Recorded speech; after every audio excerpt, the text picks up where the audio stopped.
தென்னாடுடைய சிவனே போற்றி, எந்நாட்டவர்க்கும் இறைவா போற்றி. எம்பெருமான் பரம்பொருள் ஈசனின் ஆசிகளோடும், எங்கள் கிராம தெய்வமான எங்கள் காவல் தெய்வம் ஸ்ரீ அழகனாச்சி அம்மன் ஆசிகளோடும் எனது உரையை ஆரம்பிக்கின்றேன். மதுரை மாவட்டம் மேலூர் வட்டம் கருங்காலக்குடி அருகில் அமைந்துள்ள எழில்மிகு கிராமம் நெல்லுக்குண்டுப்பட்டியில் தாமரை தடாகத்தின் குபேர மூலையில் அமர்ந்திருக்கும் எம்பெருமான் ஞானாம்பிகை சமேத மெய்ஞான மூர்த்தீஸ்வரர் ஆலயத்தில் வருகின்ற ஞாயிற்றுக்கிழமை ஜனவரி 18ஆம் தேதி தை 4ஆம் தேதி தை அமாவாசை தர்ப்பணம் கொடுக்க ஏற்பாடு செய்யப்பட்டுள்ளது.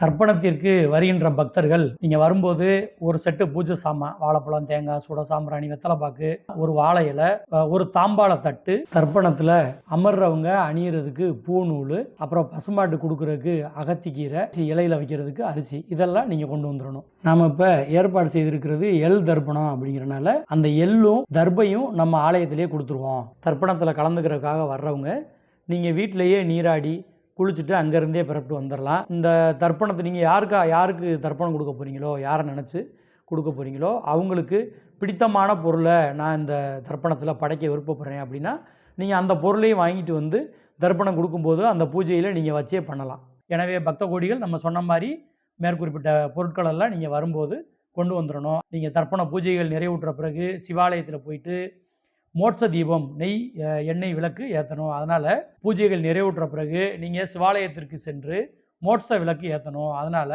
மோட்ச விளக்கு ஏற்றக்கூடிய நெய், சுட்டி, அந்த திரி இதெல்லாமே ஒரு செட்டு நீங்கள் கொண்டு வந்துடணும். அதுக்கப்புறமா தர்ப்பணம் கொடுக்குறவங்க நீங்கள் வந்து ஒரு நீர்நிலையில், உயிரினங்கள் வாழக்கூடிய நீர்நிலையில் உங்களுடைய ஆடையை நனைச்சிட்டு நீங்கள் தர்ப்பணம் கொடுக்குறதுக்காக செஞ்ச அந்த எள் உருண்டையை அந்த நீர்நிலையில் கரைச்சிட்டு வரணும்.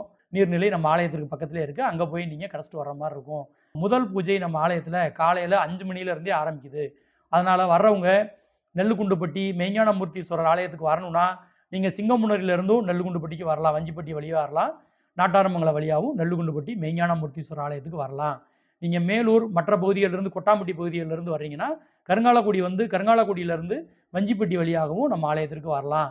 இதற்கு மேலே உங்களுக்கு ஏதாவது வர்றது வழி சம்மந்தமாக கூடுதல் தகவல்கள், பூஜை சம்மந்தமாக என்ன பொருட்கள் வாங்கிட்டு வரணும், அது மாதிரி தகவல்கள் தேவைப்படுறவங்க கீழே நம்பர் குறிப்பிட்டிருக்கோம். இந்த எண்களுக்கு நீங்கள் தொடர்பு கொள்ளுங்க.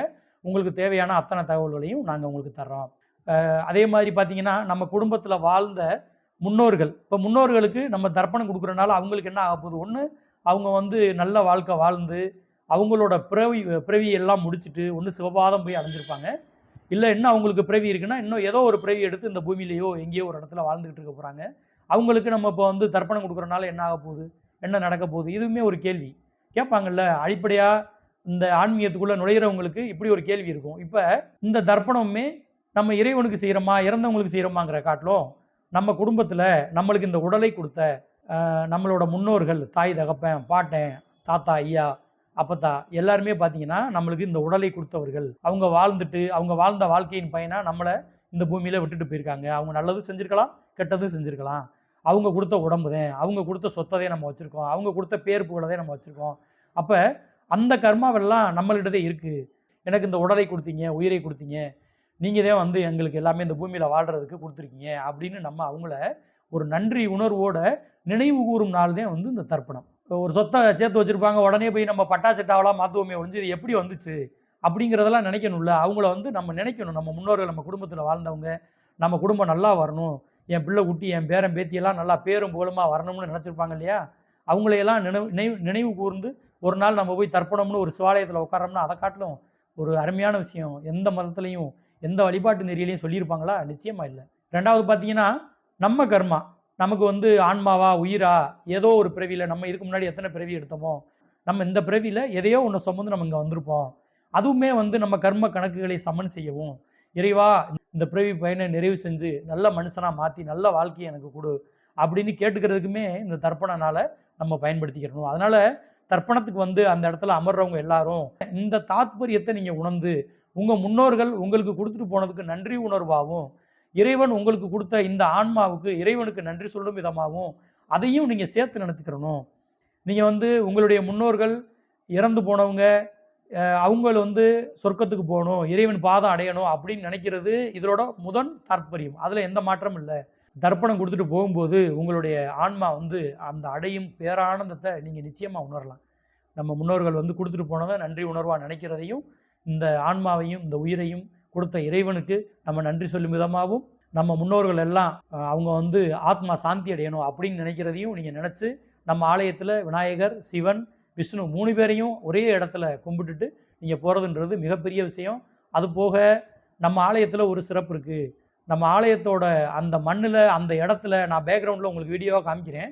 இந்த இடத்துக்கு வந்தீங்கன்னாவே உங்கள் மனது வந்து சிவனை நோக்கியும் ஆன்மீகத்தை நோக்கியும் ஆட்டோமேட்டிக்காகவே அப்படியே திரும்பிடும். அந்த மாதிரி ஒரு எழில்மிகு இடம். திருவேடகத்துக்கு போயிருந்தவங்களுக்கு தெரியும். அந்த மாதிரி ஒரு தோற்றத்தோட 600 ஏக்கர் விளைச்சல் நிலத்தில் ஒரு தலைமகனாக உட்காந்துருக்க சிவாலயத்தில் தர்ப்பணம் கொடுக்குன்றது உங்களுக்கு போன ஜென்மத்தில் புண்ணியம் கிடைச்சிருக்கவங்களுக்கு தான் அந்த வாய்ப்பு கிடைக்கும். எல்லாரும் அந்த நாளில் தவறாமல் வர்ற ஞாயிற்றுக்கிழமை நம்ம ஆலயத்தில் நடக்கிற தர்ப்பண விழாவில் கலந்துக்கிட்டு நீங்கள் எல்லாரும் புண்ணியம் பெறணும்னு எம்பெருமான் ஈசனையும் எங்களை எல்லாம் காத்தருளும் ஸ்ரீ அழகனாச்சி அம்மனையும் வேண்டி என்னோட காணொலியை நிறைவு செய்கிறேன். நன்றி, வணக்கம்.